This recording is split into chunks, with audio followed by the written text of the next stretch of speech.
Hello and welcome to episode number 5 of the Curling Legends podcast. My name is Kevin Palmer, and each week during the curling season, I'll share a conversation with a player or storyteller from the 50s, the 60s, the 70s, 80s, and 90s. We're going to cover curling from the beginning of the slide through to the adoption of the free guard zone. Neil Houston is on our show today. First, I want to thank you again for listening, and if you enjoy the show, please rate us on iTunes. You can also go to our Facebook page at facebook.com/curlinglegends and provide comments there. You can also go to our show page, which is curlinglegends.ca, and if you click on episodes there, you're able to provide comments as well. If you have friends or family members that are unfamiliar with podcasts but would like to listen, or you think they'd be interested, please give them a hand and help them listen to the show. Thanks again to Steve Lobel of Lobel Design for creating the artwork for the podcast, and Jerry Gertz of Curling Zone for supporting the show and providing the web hosting services, and to my good friend Mark Rogman, who provides the music. Neil Houston grew up in Calgary, started curling in 1969, and then found early success in juniors with Paul Gowsell, winning the Canadian and World Juniors in the mid-70s. He stayed with Paul in the early part of men's, where they had success reaching the Brier in 1980.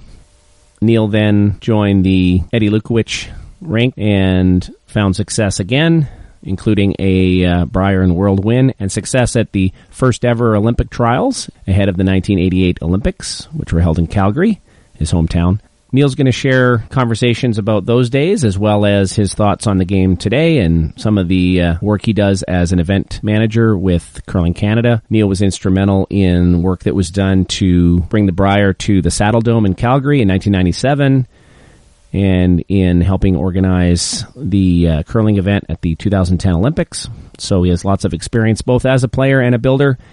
And, of course, he's going to share some great stories from those early days with the Gowsell rink and some of the legendary stories from that time. So hope you enjoy my conversation with Neil Houston.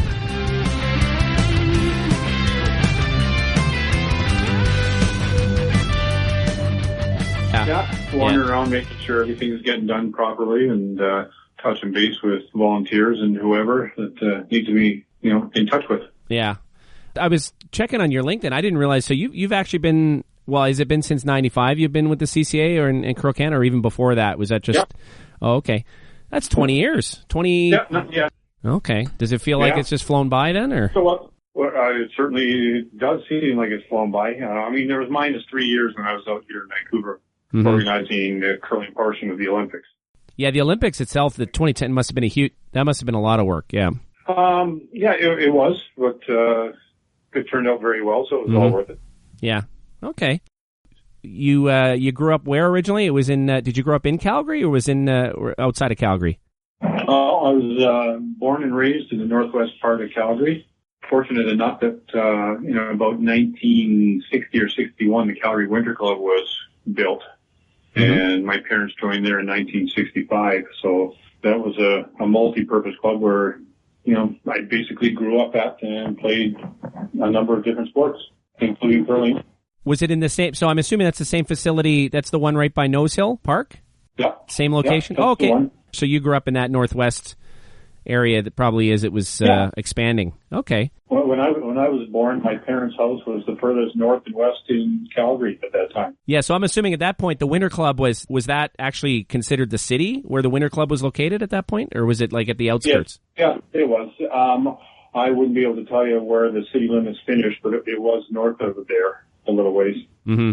So yeah, it's part of the city. Did you start out in all sports then? So like as a young kid, you were just growing up, you played whatever was there? Yeah. I think there was a fairly typical childhood where, both my parents had been active in sports. So when I was 10 years old, you were able to play elementary school volleyball.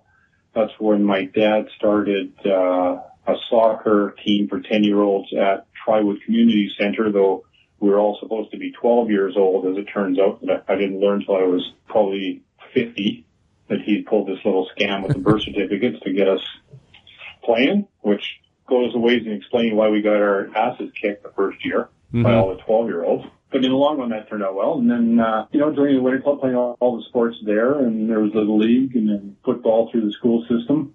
So, yeah, played a bunch of different sports and, learned a little bit from each of them, and I've had a lot of fun playing all of them. So were your parents curlers at the time then, or like casually or competitively? They were recreational curlers, and they joined the winter club in 65, so I started curling when I was 12 in 69. I mean, that's the club where, as you mentioned earlier, the Pendergast family was greatly involved with. Both Kevin and Mickey's dads were involved with the junior program when we started curling, and Paul Gowsell, Glen Jackson, the Stearnes, the Schmaltzes. I mean, there's a lot of really good quality names came out of the program there when we had full 12 sheets going on Tuesday afternoons, and these parents would be out there helping us as much as they could. So it was a great learning atmosphere. So what age for you did curling become something to get competitive focused on? And I don't know, at that point, did you start to drop other sports, or were you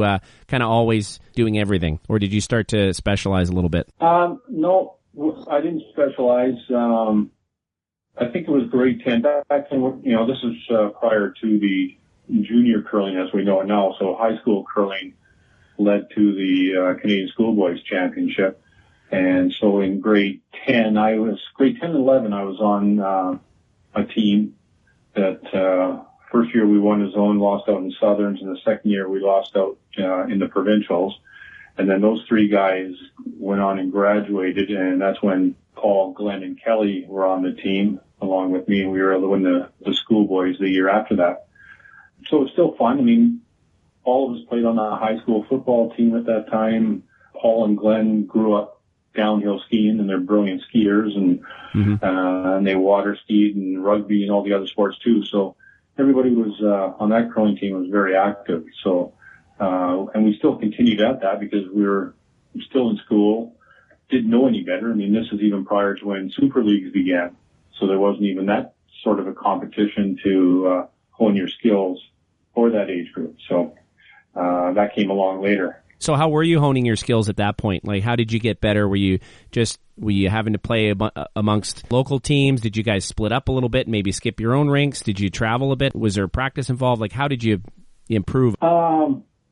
That's becoming a long time ago. I don't recall us during that schoolboy year practicing much. There was some, but we did play in a high school league down at the Big Four on Thursdays against the other 18 high schools in the city. Looking back, I mean, Paul was, as you can tell by his number of wins that he's had, was a very good athlete and a very good curler from the start, as well as Glenn and Kelly. So it was a powerhouse team, but we didn't really know it at the time. We didn't know what the process involved.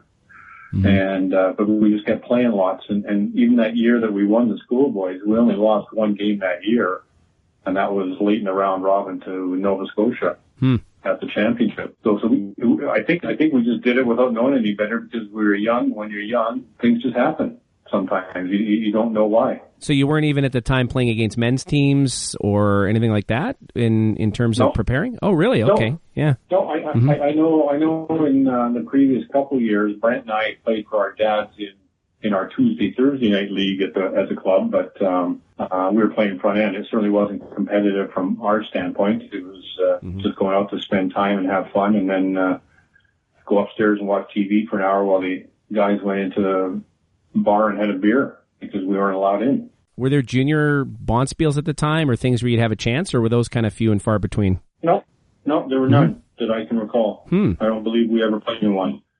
I think one of our great aspects that happened to lead towards our success was after we won the schoolboys in 75, we had a year before going to the World Juniors in Scotland in 76.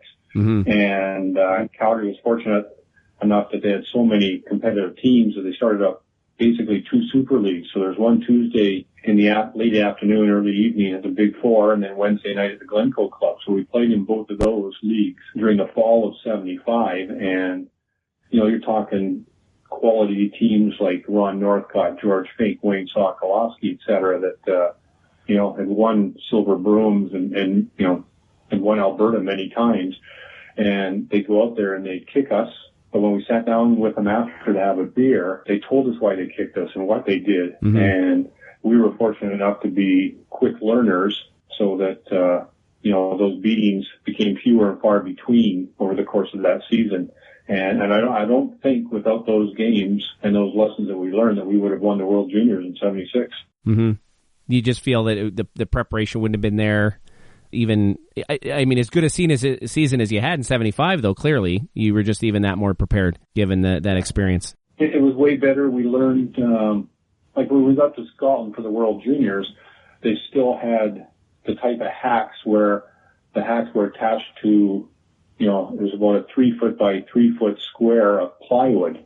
So if you took your foot back behind you, which back in that day a lot of curlers did, you actually had to step onto this piece of wood and then step back out onto the ice and then begin your delivery, which is, I think, quite ironic because, over the years since the no lift delivery has started, that's the way most people throw nowadays is to pull their sliding foot behind the hack and then kick out. But back then, it was an obstacle for us that we had to think through and, okay, how are we going to do this without changing our deliveries and therefore our results. Okay. Just a level of preparation, a different level that you were able to get, and just so you'd learn to handle adversity and things you hadn't seen before, I guess, which probably was most of that experience in playing in those leagues with the top men's teams. Yeah. I mean, you got to remember back then, there was the Air Canada Silver Broom Curling School that was going across the country that started a couple years earlier than that. And that's where you could get some lessons from some high-performance curlers like Jerry Peckham and Warren Hansen, Pee Wee Pickering, etc. But other than that, you had to do everything on your own, as there weren't any sports psychologists back then for us to access. So we had to make sure that we did everything as best we could for us. Maybe talk about that for a bit, because did you go through some of that program and what was sort of developing through the CCA at the time? Like what were the kind of junior programs they developed? Like you mentioned them, but I'm just wondering, did you participate, prior to winning Canadians or afterwards, and what was really involved with those? No, was never involved in developing the technical manuals for curling till, back, late in the 90s, helping out Warren Hansen a little bit. But, with Warren being the lead and initial hire by the Canadian Curling Association back in the early 70s, he was the one that developed everything. So we were just fortunate that he had this curling school that went across the country and then over to Europe, and it came through Calgary right at the start of the season in September. Mm-hmm. That was just so beneficial to us. But still, at that time, they didn't have a program in place like they eventually developed to teach curling. Mm-hmm. And by that time, we were high-performance athletes. So, there becomes a difference. It's not like you're going to teach a Paul Gowsell to throw differently when he's having success and making these shots consistently. So, it's just a matter of fine-tuning. Mm-hmm. As compared to nowadays where the coaching is so good. If you have a coach for a couple of years and you get out there and they can teach you the proper delivery, you are exponentially ahead of where we were at that time frame. This is obviously the important question that everybody will want to know. When did you start with the push broom? When did that begin, the concept of that? Was that very early or later in juniors? Oh, no. It was pretty well right out of the gate. I think I used a corn broom when I was 12 for 1 year. Mm-hmm. And the Winter Club at that time was 12 sheets of ice, and the North Hill Club, just down the hill a little ways away, was 6 sheets of ice, and still is. But both those clubs were probably 99% brushes at that time. Really? So we never. I remember Paul and Glen using rink rats, but that was more fun and entertaining to watch than effective to be using. But yeah, when it was serious, it was all brushes. So we were the first team to win we were the first team to show up at a Canadian championship with brushes.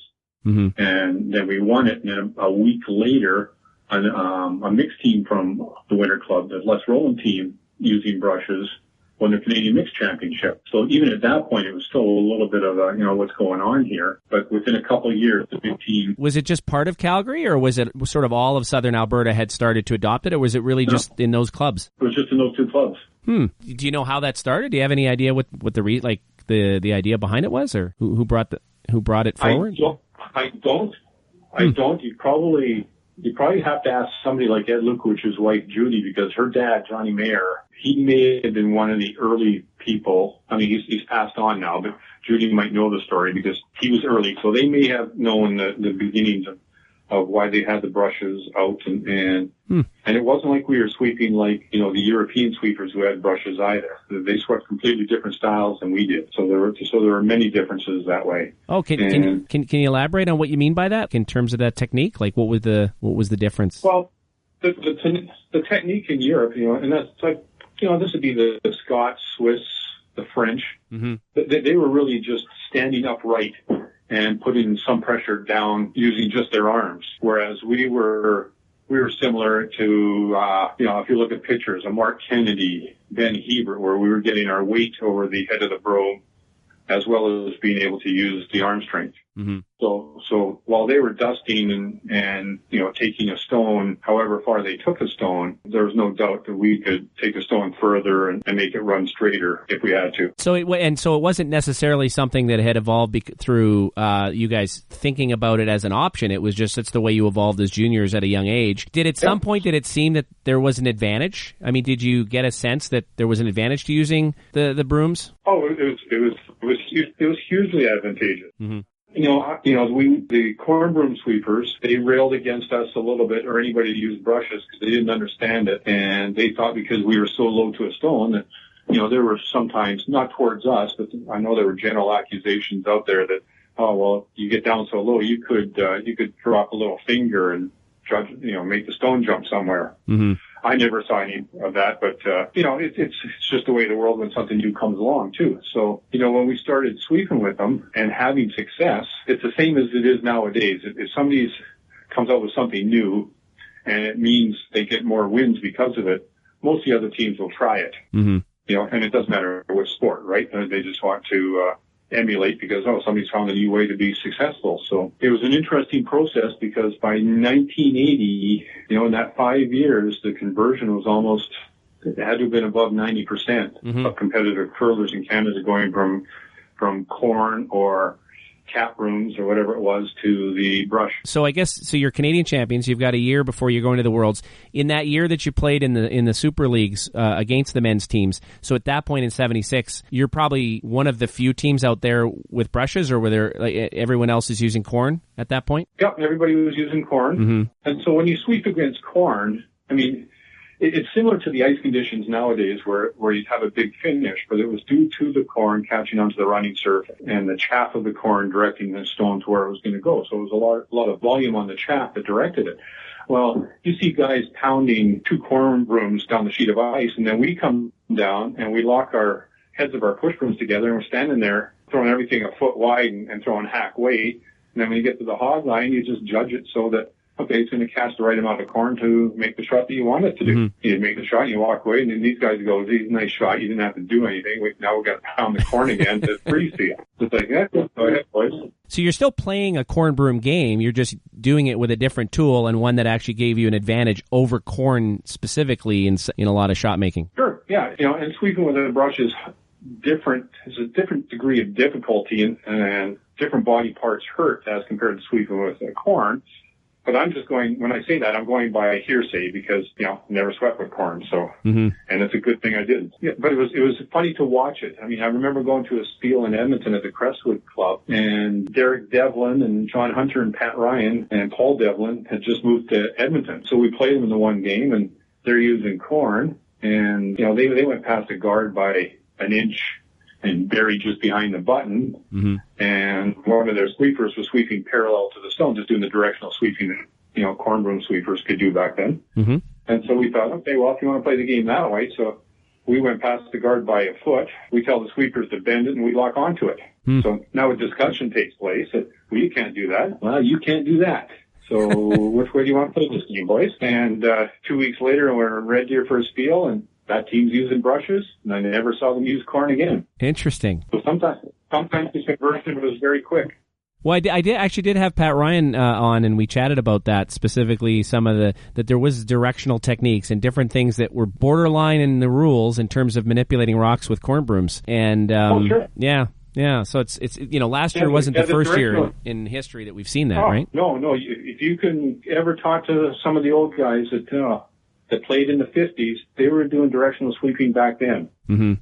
So no, this directional sweeping is certainly not anything new or novel. So that year in particular, and I'm just wondering, just as you guys were on the scene and predominantly you're competing against teams with corn, was there any animosity? I mean, you mentioned a little bit there. Like, were there run-ins with teams? Was there anything that got near to fisticuffs, or was there grumbling? What did you kind of find, or were eventually the teams kind of, like you say, eventually they shifted? But what was the first response from a lot of these men's teams? You know what? I don't think they really cared about our sweeping. Mm-hmm. We were a high-profile team coming up. Well, in between the schoolboys and the World Juniors, Calgary hosted a Grey Cup spiel. So it was the first time ever that $10,000 had been offered for first. And we got to play in it, and we managed to qualify out of the B event before Barry Fry beat us in the quarterfinals. And that was the year that Rick Folk won the spiel. And that was Rick's first major win. There was no animosity with our sweeping or anything. Back then, being from Calgary, there were certainly rivalries with most of the teams from the Edmonton area, but that's the way all sports were back then. Mm-hmm. But no, we never got hassled about our sweeping at all. There was some lack of knowledge on some people, but once you explained it to them, they understood it, or you showed them, because it wasn't like there were any secrets going on. And was there any other generational gap, like between some of these older guys and you guys? And you'll have to correct me, like how many of you guys had long hair other than at the time? Like, was there a generation gap, or were guys actually pretty accommodating and actually, I mean, you still felt that camaraderie in the curling world despite maybe the age difference and maybe the pants and the hair? Yeah, and the beards. No, there was, I think for the most part we were accepted. There was the usual competitors who would try and intimidate us. Mm-hmm. It was, there were some guys that would just, they'd be up, they'd be down something like 7-2 against us, and they go, oh, it's a 7th, don't worry, they'll fold any time now because they're just kids. Mm-hmm. And, we were the youngest team out there because some of us were still in high school, some just out of high school for a year, but we weren't intimidated by anybody. Mm-hmm. We were greatly respected. We were respectful of the other teams. So when we showed up to play whoever it was, we knew that, they had 10 or 20 or 30 years of experience on us. They knew the game better than us, and we knew we were going to have a chance to get some lessons learned for us so we could become better. But we were going to go out there and go down swinging and play as tough as we could, too. What kind of style of a game would you say you were playing? And maybe it was evolving, but were you fairly aggressive? Was it a mixed? Would you approach teams differently? Like, how would you approach strategy at that point? Well, again, I think it goes back to the Super Leagues in Calgary where we played against the Northcott Sokolowskis where there were rocks in play. Mm-hmm. So you had to learn that game real quickly. And we were able to learn it.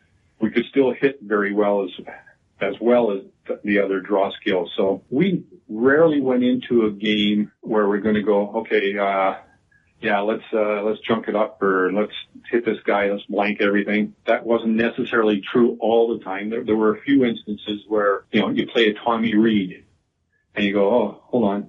Tommy's won 8 games in a row here and they've thrown 100% in turns. I think they like in turns. Let's make them throw out turns. Mm-hmm. And so, you might do something like that.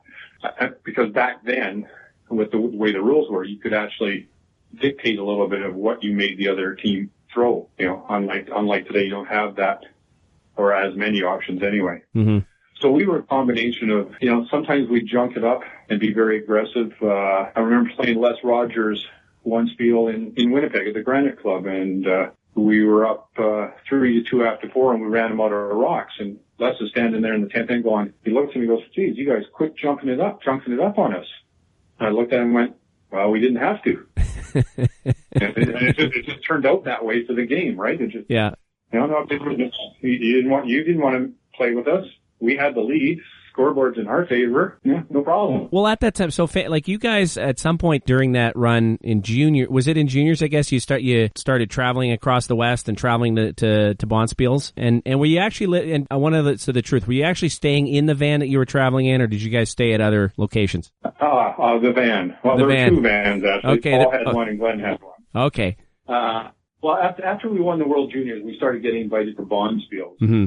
And Brandon was the first big men's bonspiel, actually, and it was held in mid-June at the Keystone Center. So we had 2 months off from whenever curling had finished in the previous year. But because we were members of the Winter Club, the skating ice was still in, so we were able to take rocks from the curling club up to the skating ice. And even though the rocks wouldn't slide far, we were able to throw for at least a week before we went to Brandon. They had this field 2 summers in a row, and we won it both years. Mm-hmm. And as an example, we did have the van, we did have a tent. We stayed in a campground with a swimming pool south of Brandon, I think. Yeah, but when we did have the vans came along because we won the Vernon Cars Spiel, and we were able to, the guys who wanted vans sold their cars and bought vans with them. Okay. So you had 2 of them. Yeah, so those guys we all took turns driving. Mm-hmm. For the most part, there were sometimes somebody might stay in a van, but, the rest of the guys would have hotel rooms. Okay. You weren't sleeping in them all necessarily. Okay, because, as a young kid, I remember, so I, grew up at the Assiniboine. They'd tell stories of when they had the big Canadian Airlines Classic that Gowsell rink would come and park in the Assiniboine and then just get out to curl. And I always questioned whether that was completely a little bit of legend or not. Yeah. It's an urban myth. We always flew to Winnipeg. It's a little too far. Oh, did you? And you flew as well. Okay. Oh, sure. Yeah, no, I mean, you're not going to fly around the country in wintertime all the time. And, no, I mean, it's fun because, Paul was such an entertainer as well as being a great curler, but for the most part, nobody remembers who his front 3 players were. So I sat around for years at tables over a beer, listened to the Gowsell stories when nobody knows that I played with them. Mm-hmm. And they're just as funny, whether they got the accurate version correct or not. So it's all good entertainment for everybody. Okay, so you've clarified the vans, the stories of the vans. Is there any other myths that you want to clarify for us? I guess the pizza at the Brier isn't a myth. No, not quite. No, that's not. No, the original pizza story happened at the Regina Curling Club, which is no longer in existence. Okay. And Molson was the title sponsor of it, and George Reed, the famous Rough Rider running back, was working for Molson at the time, so that was part of his portfolio. So we went to Regina, and we lost in the semifinals to Gary Gelowitz and Pee Wee Pickering to beat Larry McGrath in the other semifinal. And back for this field, the 3rd and the 4th place team played off for, I think it was $1,200. So that the Regina Curling Club had a tavern downstairs. And so that's where we went to, along with the St. John brothers, who were the 3 brothers that played for Larry McGrath. So we went downstairs for a couple hours to just relax because we were all there to win this field. Nobody really wanted to play a 3rd, 4th game, but we were obligated to do so, but we were going to have some fun in between. And on the way back up the stairs to play the game, I was just ahead of Kelly Stearne, our lead, and I go, "Hey, Kelly, are you hungry?" Because we never eaten downstairs. And he goes, well, Kelly was always hungry, so he said, yeah. And there happened to be a phone right by the door at sheet 1. So I just picked it up, and the crowd was already there. There's probably 2,500 people in the club to watch these 2 games. Mm-hmm. I asked somebody if they knew by heart number of a pizza joint. They gave me the number. I phoned them up. I ordered 2 large house specials and delivered them to sheet 6 of the Regina Curling Club, and then we go out and curl. Actually forget about that we'd ordered the pizza. As we were coming down the ice after sweeping a stone back towards the home end, you can see the crowd behind the glass and the crowd in the bleachers. They're looking at something that's going on. And this pizza delivery guy comes in, and he's putting on a heck of a show, spinning these boxes and all that. So he brings them all out. We pay him off. 7 of us dive into eating these pizzas. Mm-hmm. But Larry McGrath is serious. He wants to beat us, and so he's not partaking, which is just an affront to Paul. There's no way Larry's not getting out of this one without having a slice of pizza. His team's enjoying it, and they have no problem with it, but he was a little gruff about it. Larry wanted to beat us. He was serious about it. Yeah. And fine. And Paul down, and just like Paul, and only Paul can be, he was just giving it to Larry until Larry broke down and had a slice of pizza. And then we get down to the 10th end, and Larry's last rock to win this game catches something, so we actually have to play an extra end. Mm-hmm. But as we're kicking rocks in the corner, because nobody actually wants to play, Larry, who's a redhead, wearing a red sweater, picks up this stone and holds it, looking at the running surface like only a farmer can do, but has great strength, right? Mm-hmm. And he's holding the stone for a minute. It's 2 minutes. we're going, what's going on here? So we all go over to look at it, and there's a slice of olive that's on the running surface. and he's just turning red. He's so mad. And we're like, hey, Larry, sorry about that. So it's the only game that I ever played that I can't remember who won. But you remember going to the extra end, yeah. Yeah, so that's the only pizza story until we threw the opening ceremonial stone at the Brier in Calgary in 97. Mm-hmm. And Shorty Jenkins was the ice maker, and he brought in a pizza to entertain everybody. Okay, because at that point, probably the legend had sort of grown. And yeah, well, probably one of those things, like you say, 2,500 people had seen it, but probably 10,000 people from Saskatchewan were there. That type of thing. Could be. Yeah. Could well be. And it's all great. I've heard, like I say, I've heard the story 20 different versions, and they're all entertaining. Yeah. So it's all good. Any other versions of stories then that you can clarify for us? Anything else that comes to mind that? Well, I mean, that's probably the most common and famous one that I can think of offhand that is out there. Well, here's another one. Was there, I don't know if this is sort of in later years, but the perception that you guys were really big partiers and maybe you just, were more naturally talented. I get a sense just talking to you now that you guys were also students and it wasn't the idea that you were, had more fun and just had natural talent. Maybe that wasn't the case. And that, clearly you guys were, you had skills and you worked at them and you thought through the game as well. Yeah.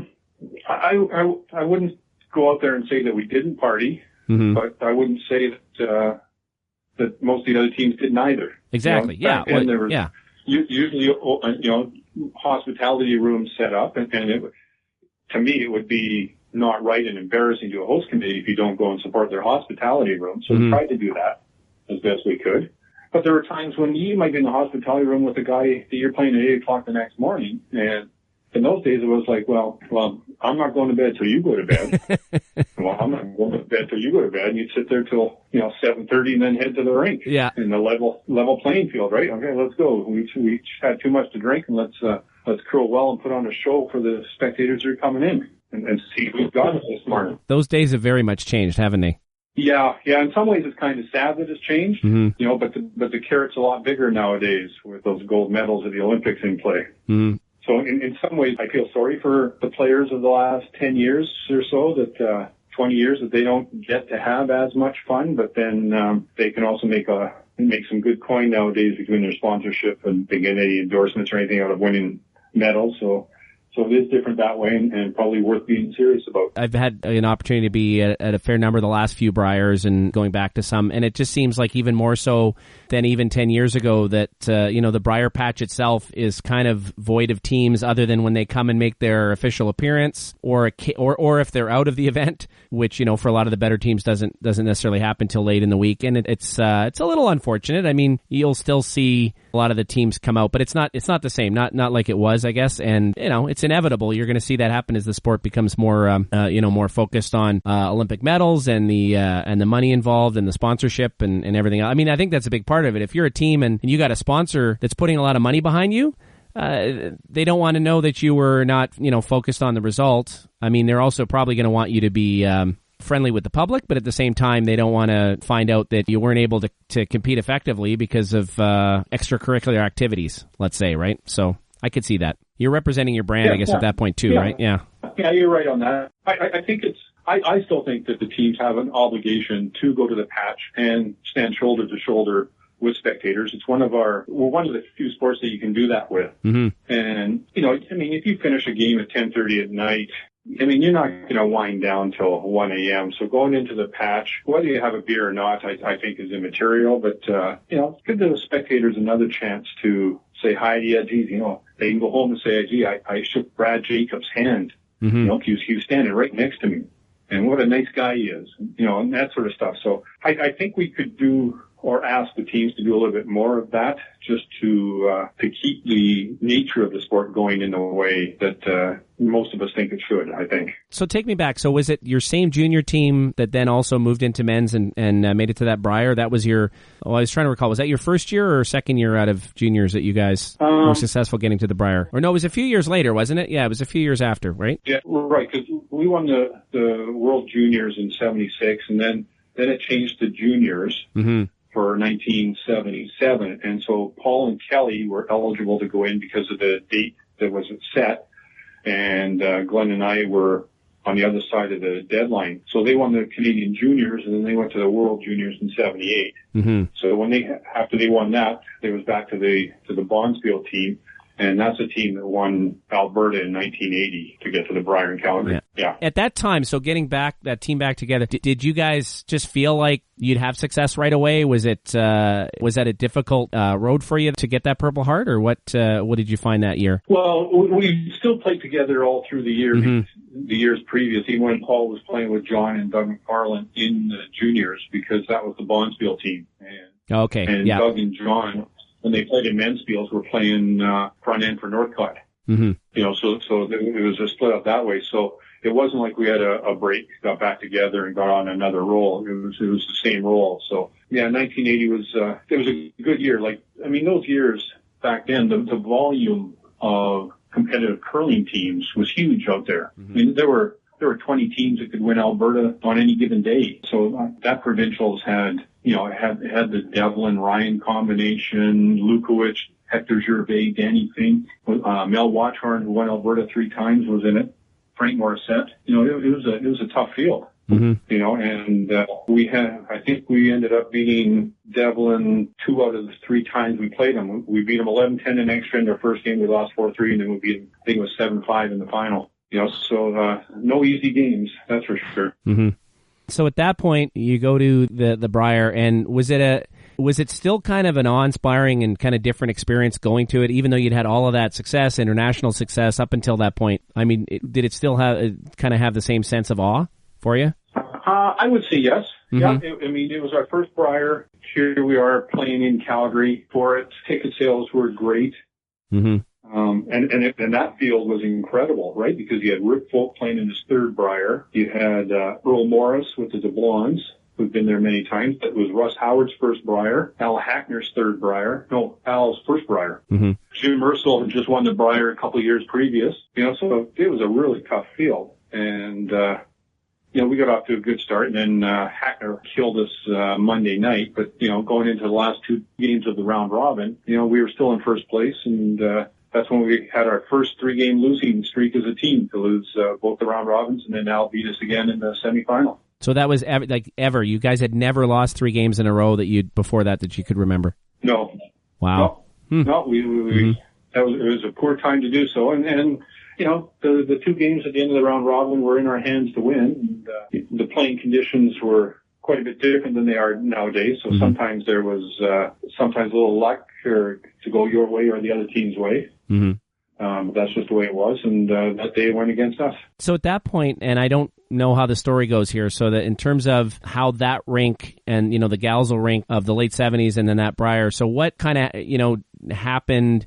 Did kind of the air go out of the team over the next few years? What was happening there up until, and I don't know if it was a direct line that you went from that team and then went and played with Eddy, or was there some other things you did in between? But what was happening over that time period? I just think that we had a really good run. We played together for whatever that worked out to, 5 seasons or 6 seasons. Some of us were still in school, so I know after that I curtailed my competitive curling in 81 and 82 to finish off a degree. Mm-hmm. And Glen moved to BC. I think he took off to Kelowna that summer because that's where he was heading to. So, this is natural progression to move on and all that. So, I came back in 82 after graduating and started playing with Ed. Mm-hmm. And played with him for, I guess, the next 6 years. Yeah, it's kind of one of those things where, today, the 4 of you might have had a very different approach to it. You might have said, look, we have an opportunity for sponsorship, we have exposure, we can get into events.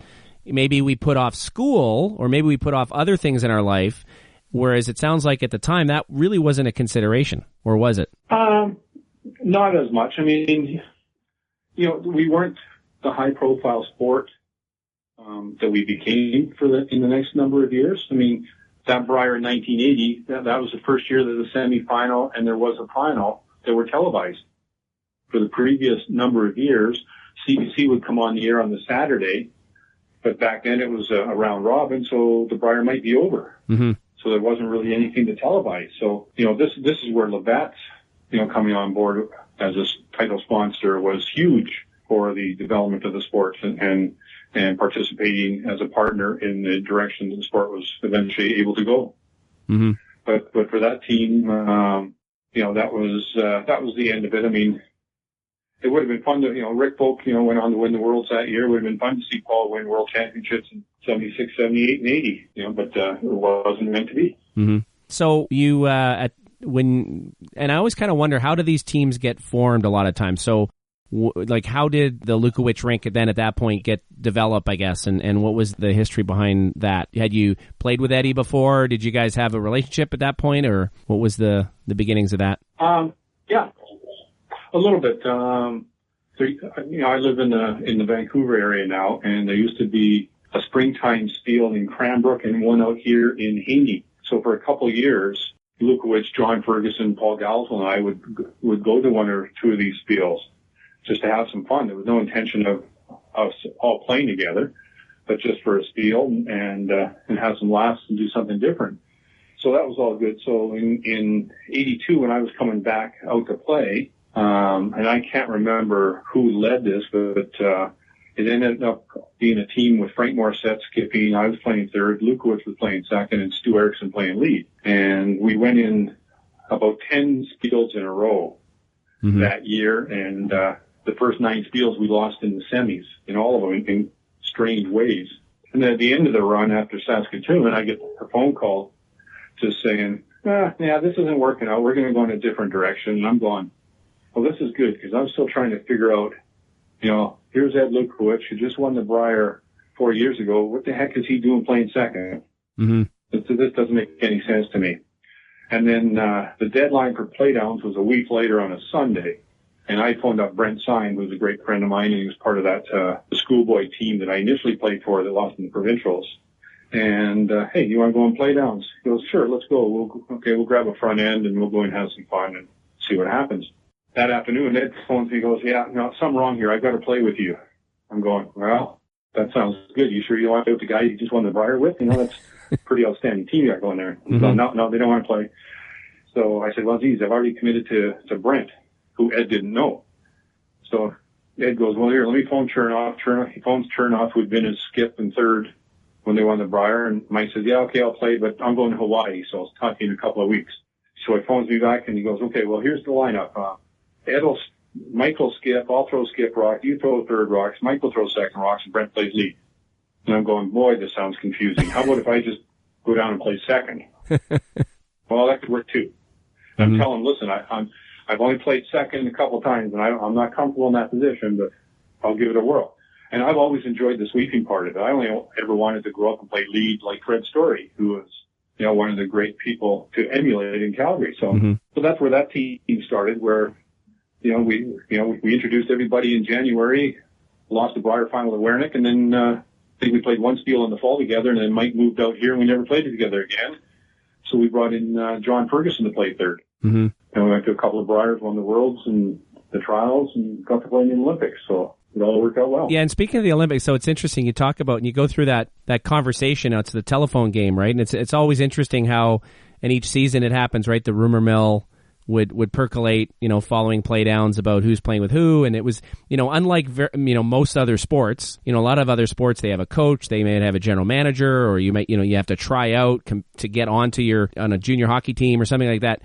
Curling is, as it's a social game, it's also a social development in terms of how teams are formed. So it was interesting then so you were part of that 88 Olympic experiment and what was happening at the time. So I don't know if you want to take me through some of the conversations and how that went about when there was all that conversation about how we build an Olympic team for the 88 Olympics, which again at the time was just a demonstration. Sure. But I mean, even though it was still demonstration, I think in terms of Canadian sports, it probably had still higher exposure than most of the medal events. So what do you remember from that time, and what was kind of the conversation going on around how we build a team for that? Well, we really didn't have much to do with that because we qualified as a team. Mm-hmm. So we didn't have to go to, the camp they had. I don't know, maybe it was in Winnipeg and they had one down east in Ontario somewhere, where they did all the skill testing and trying to put teams together. All I know is that eventually politics got in the way of who actually got to play in the trials in some teams and who earned the right to get there, and because the politicians were shunted out. So I think, as you were saying, we're just unique enough of a sport that it's pretty tough to have one person go, you should skip, you should play third, and you should play second and lead, without them knowing each other and getting a feel for each other, because it's a feel game amongst the teammates. I mean, if you're an NHL team and you got 19 skaters and one guy's a bum, you can hide them. You know, with a 4-player team, there's no place to hide, and you've got to buck each other up, because there's no sports psychologist out in the ice with you when things go sideways to reel you back in. So you got to know how to do it on your own as well. So I think there's more. I think there's more to it than putting a team together by someone else's who they think should be playing together. You know, I think for most people that understood competitive curling or were involved in it or just even understood the game, recognize it seemed to come out of left field and it didn't seem to make a lot of sense. But I guess you guys were actually you were a team that actually, as a team, had qualified through, you know, however they set it. So, like, and I don't even recall it. So, how was that set? Just based by winning the Brier in '86, or how was that the piece? Yeah, okay, we won we won the Brier in the World Championship in '86, so that gave us our ticket into the trials. Yeah, you know, Russ Howard won the Worlds in '87 in the Brier. That was his ticket in, I believe. You know, so I can't remember all the teams. I mean, Pat Ryan's team was their full squad. Wernick's team was the full squad. So it must be the other 4 teams that they kind of, they did the camps and put them all together. And it's funny, I think we lost more games to the put together teams than we did to the regular teams in our case. Being that really, you know, and you see how big the Olympics has become now, and you've been involved as a builder in that regard in terms of working with Curl Canada, and we'll get into that in a second. But what was that experience like then going through that 88, especially being from Calgary? That must have been a different curling experience as well. Like, to that point, you'd been in a World Juniors, Canadian Juniors, World Juniors, Brier, Worlds, and then did it feel dramatically different in some respects? Yeah, it did. It did. I think for 2 reasons. You know, it's, you know, when you get to the and you're part of a bigger team, you know, it's a different aspect. You know, when you're talking to hockey players and you're pulling them along, saying, hey, yeah, you know, go out there and play well, and they're going, geez, I hope you guys win today. It's a fun time to be a part of a great team like that. Never mind the actual things of, you know, walking out into McMahon Stadium. I think they had temporary seats that got up to about 60,000 seats there. And even though it was 62 below zero, you know, it was still fun. Mm-hmm. So in that regard, you know, between the competition and being actually there's no different from 88 to, you know, what it'll be like in Korea in 2018. Mm-hmm. But it's fun enough that, you know, if you can get there, take it, enjoy it, run with it, and it's something that you can look back on fondly forever. Mm-hmm. And so at the time, I mean, you guys were able to medal, but it was a bronze. Did it have were you just excited to be in that position? Was there a disappointment? What was your sense at the time? And as well, it was such a new experience. I don't know there was any, you know, the Brier probably still held the highest esteem. So I don't know, how did it really feel at the time that you recall? Well, there was disappointment when we lost the semifinal, because, you know, we go there to win all the time. So, sure, yeah. But you know what? You lost, you finished it all with class. And with us being a team from Calgary, and John and I were both born in Calgary. And my parents' house was a 5-block walk from McMahon Stadium. So, yeah, it was a great thrill to receive your medal down in the medal plaza in front of 70,000 people and be the only 2 Calgarians getting medals. That's the only time in my life I will understand what it feels like to be a rock star and how those rock stars can feel the energy off of a crowd and have some fun with it. So, it's a moment it's hard to explain, but great fun. So what then moved you to get into a position ultimately, I guess it would have been several years later, but in working with the CCA and in particular helping with these kind of events? Did you just sort of kind of land into a role there, or were there actually aspirations that you were just always interested in working in? As you developed your career in curling, you wanted to work in it. What was the what triggered it? Was there a trigger? I don't know, or did it just sort of evolve over time? No, just I think you're most accurate that I fell into it. I was running a club, and one of my board members came in and was going to apply for a job that he'd seen posted in the Globe and Mail with the Canadian Curling Association that was to do with working with events. I'm going, well, sure, I'll support you on this. And then I was looking at the ad and going, geez, that looks like Warren's job. I wonder if he's retiring. I hadn't talked to Warren for a while, so I phoned him up and give him the gears and all that. He goes, no, I'm not retiring. We're just we're moving on to bigger and better things, and we need more support. I'm going, okay, well, cool, good luck. That sounds great. And I was just about to hang up the phone. He goes, hold on a second here. I want you to phone Jerry Peckham in Ottawa and talk about this job with Jerry. I'm going, well, okay, I'll phone Jerry. I haven't talked to him for a while either. So I talked to Jerry. Between them, they convinced me to apply. And ultimately, I got the job, and then it was off to Ottawa for another adventure. So that you started that in 95, and so you were part of that, the massive growth that, and I don't know if it had started maybe just before you came on board, but I think it's, which is the Calgary Brier? Is it the 97 one or was it 90? That was 97 that we got to go up to 223,000 spectators. Yeah, so you were there kind of just at the dawn of that, and that explosion of the Brier events in particular. Was there any secret sauce to all that? I know there's been lots of stories told about kind of how that happened, but, when you look back on it, were there specific things that you did and over what was done before, and kind of what was your contribution that you recall? Well, it was all new. I mean, Warren was the driver of that concept. He thought the time was right that we could go big and go into an NHL arena for the first time. And I agreed with him, even though it was a little daunting because, suddenly, when you go from, renting the Calgary Corral for probably $50,000 for a week to paying $1 million to rent the Big Four for your patch, to rent the Saddledome, and all the costs associated behind the scenes that have to be paid, it took us to another level of budget that had never been seen before. And all the details. Like I remember sitting in one meeting where the fire marshal was only going to allow 1,500 people into the patch. And if we went over, we were going to get fined and get our wrists slapped. And everybody was very nervous about this and talking about ways to get around it. And then I got curious because I left Calgary, a few years before. I was like, well, how much is this fine anyway?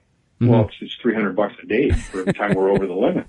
And I'm sitting there going, okay, well, $300 times 8 days is $2,400. Let's just budget $2,400 for fines. Yeah, and we'll balance that against the beer sales that we need to pay for the arena. So it was actually so back then in 1997, it was $1 million. That was about the which is quite a bit, especially in today's dollar. That would be even quite a bit more. So was there people that were against this, like within the CCA? Were there people nervous about it? Like, was this a difficult sell? Yeah, there were concerns. I mean, if we don't pull this off and things go south, because it was a fundamental change from hosting a curling event with the patch, still in tow, and now we're really entering the entertainment business. So while you are hosting a Canadian championship to declare somebody who's going to represent your country at the World Championship, now we've got to start filling these seats in the Saddledome and convince the people to come on over for the patch, take a look at the bands, have a drink, have a beer, have a couple of dances, enjoy yourself,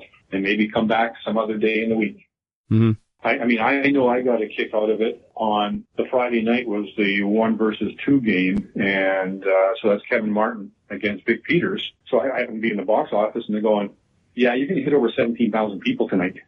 And I'm like, oh, that's a lot of people. And so the teams went out and they practiced for their pregame practice. They come off the ice to go to line up. And it was just in that 10-minute span that about another 7,000 people walked into the stadium. So I actually went out onto the ice surface just to watch the looks on the two teams' faces when they came out.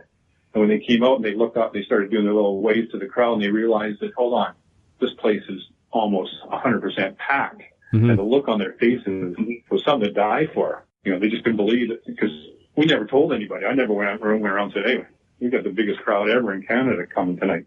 So it was a surprise to everybody, and it was fun to see it. Yeah, and I think the Friday night's an interesting environment. I assume that you recall the Brier. I'm going to fast forward a little bit, and then I'll come back. I want to talk about the Olympics, but it was just following the Olympics, Friday night of the Brier in Edmonton, and it wasn't a full house, but I think it was still had to be 12,000. It felt like, and it was still a round robin, and I can't remember why you guys structured it that way, but there was still a round robin game on the Friday night.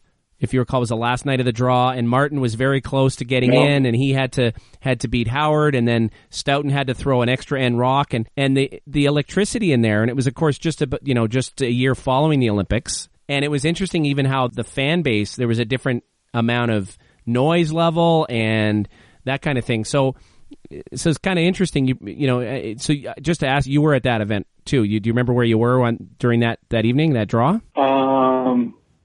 No, I wasn't at that one. I coached the team at 1BC. Oh, okay, yeah. That year, but I wasn't allowed to coach them at the Brier. Oh, okay, because of your association. Okay, interesting. I didn't realize that. Okay. Yeah.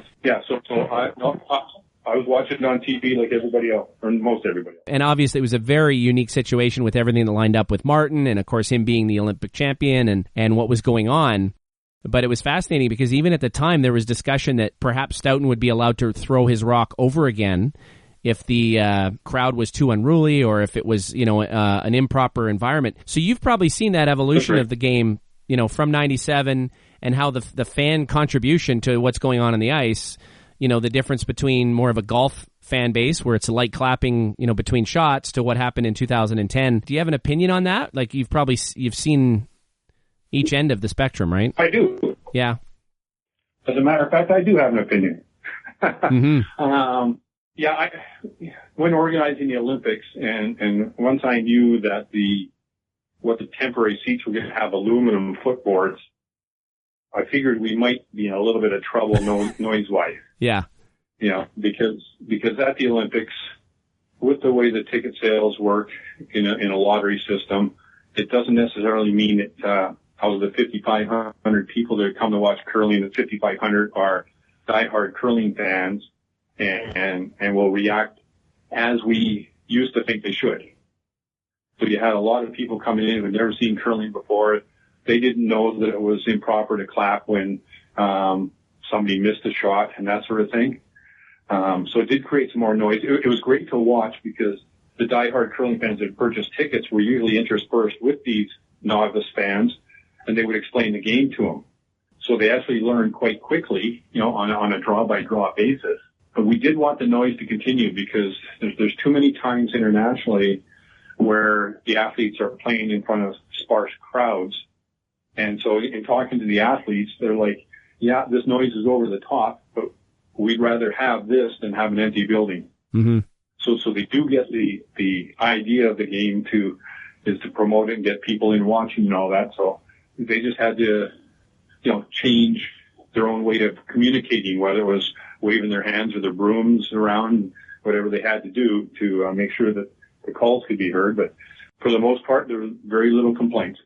Yeah, I mean, I think the game needs more of that. I remember in that Brier draw on that Friday night as well, I remember thinking something feels electric and exciting here, but the traditionalist in me also thought, oh, this also seems a little over the top. But to some extent, the sport needs a bit of that. And, one thing in particular, we talked about the use of corn brooms. One thing corn brooms did was generate noise. You got all your senses. And unfortunately, sometimes when you watch curling, all your senses are not engaged, right? It's, you're watching, right. You're thinking about it, but you're not hearing a whole lot, right? And maybe there's a bit of yelling here and there, but when the fans do get engaged, it's now becomes a live sporting event, and now something maybe I should be at the rink or be at the arena instead of watching it on TV, which, I don't know, you guys have probably had lots of discussions about how do you balance that now in terms of the television audience is growing, and that's probably great, but now I get the sense, and maybe you can confirm, but in some of the events,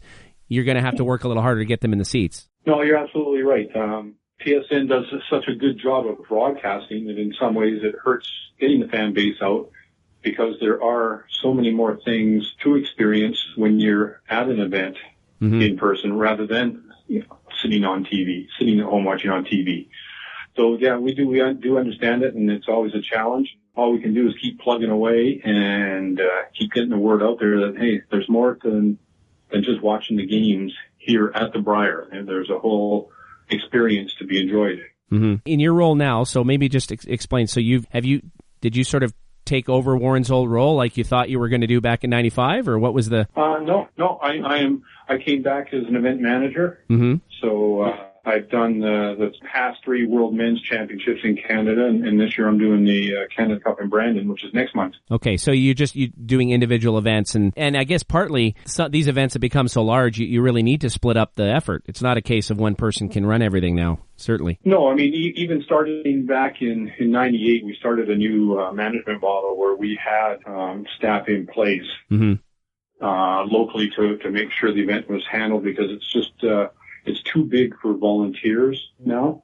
Like 30 years ago, the volunteers had some roles to play, because you have to remember, in case you don't, or maybe you don't even know of it, up until 95-ish, sponsors ran the Brier and the Scotties. The Canadian Curling Association didn't run them.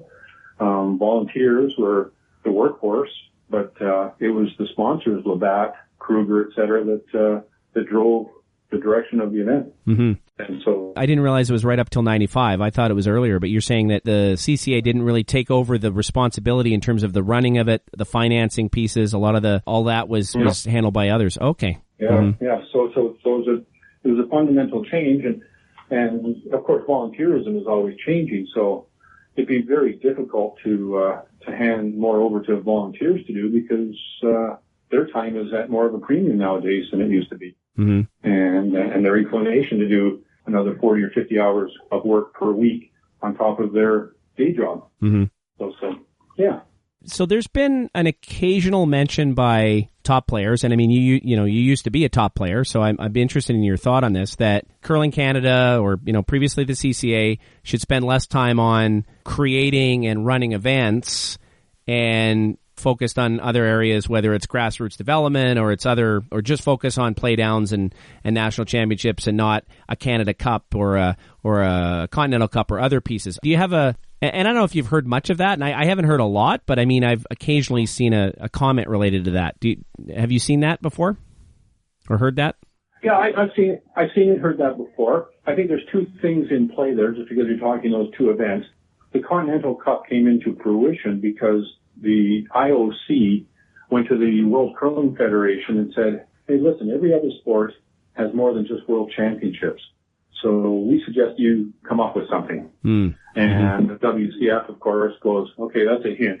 We better come up with something. And so that was probably somewhere around 1998, 1999. In 1996, I drafted up a little Curling Ryder Cup dig that I threw at the board of directors.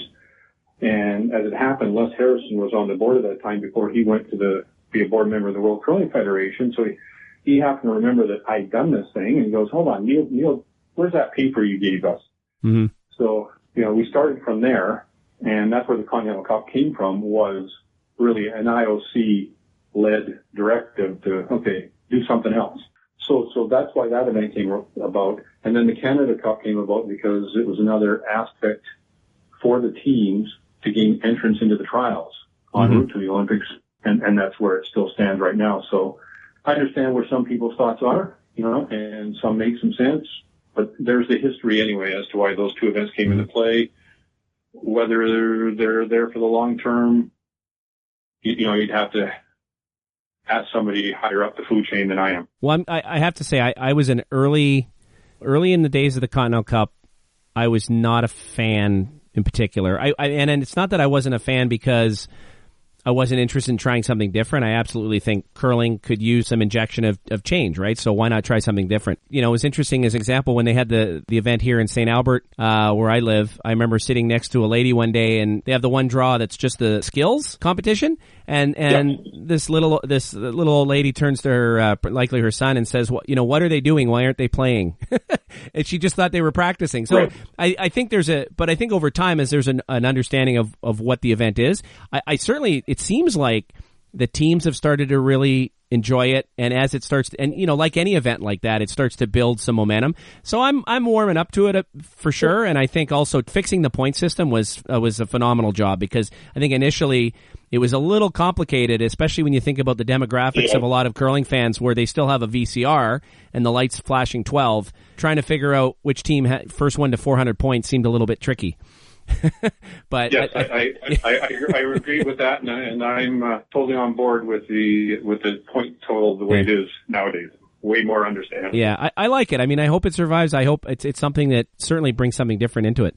So you're going to be heading back to Brandon then for this Canada Cup, which goes back to that bonspiel that you was. So that was that when you're that Brandon trip that you talked about, right? When you did your right. Was that your first big men's spiel then? At that time? Yeah, that was our first win. Yeah, and so that's why Brandon has a soft spot in my heart. Mm-hmm. And never mind that people are really great people there, and it's a great venue to host curling events at. So, yeah, I like Brandon. I like it a lot. Yeah, that'll be good.